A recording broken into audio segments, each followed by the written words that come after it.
ഒരാഴ്ചക്കിടെ 2 പേർക്കാണ് വയനാട്ടിൽ കാട്ടാനയുടെ ആക്രമണത്തിൽ ജീവൻ നഷ്ടമായത്. ഭരണകർത്താക്കളും രാഷ്ട്രീയ നേതൃത്വങ്ങളും തിരിഞ്ഞു നോക്കുന്നില്ലെന്നാണ് ജനങ്ങളുടെ ആക്ഷേപം. ഈ സാഹചര്യത്തിലാണ് രാഹുൽ ഗാന്ധിയുടെ വയനാട് സന്ദർശനം.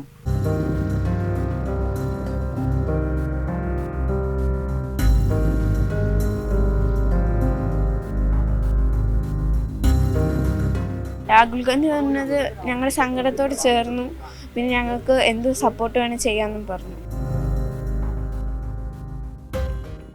കാട്ടാനയുടെ ആക്രമണത്തിൽ മരണപ്പെട്ട അജീഷിൻ്റെ വീട് സന്ദർശിച്ചതിന് ശേഷമാണ് പാക്കത്തുള്ള പോളിൻ്റെ വീട്ടിലേക്ക് രാഹുൽ ഗാന്ധി എത്തിയത്. നമുക്ക് അവരോട് തന്നെ നേരിട്ട് ചോദിക്കാം. മോളെ, എന്തൊക്കെയാണ് അദ്ദേഹം ചോദിച്ചിട്ടുള്ളത്? എന്തൊക്കെ ആവശ്യങ്ങൾ വേണമെന്ന് ചോദിച്ചിട്ടുണ്ട്, അതും എല്ലാം ചെയ്തു തരാമെന്ന് പറഞ്ഞിട്ടുണ്ട്. എന്തൊക്കെ ആവശ്യങ്ങളാണ് മോൾ പറഞ്ഞിട്ടുള്ളത്? എൻ്റെ പഠനത്തിൻ്റെ കാര്യം, പിന്നെ അമ്മയുടെ ജോലിയുടെ, ഈ വീട് മുന്നോട്ട് പോകാനുള്ള എല്ലാ സാഹചര്യങ്ങളും ചോദിച്ചിട്ടുണ്ട്. അതെല്ലാം ചെയ്തു തരാമെന്നാണ് അദ്ദേഹം പറഞ്ഞിട്ടുള്ളത്.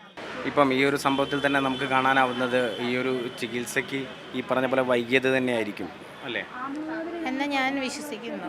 ചികിത്സ വൈകിയതിൻ്റെ പേരിലാണ് ഞാൻ അന്നും വിശ്വസിക്കുന്നുണ്ട്.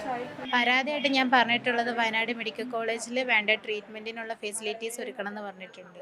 അത് മിനിസ്റ്ററായിട്ട് പറഞ്ഞ് ചെയ്യാമെന്നും പറഞ്ഞിട്ടുണ്ട്.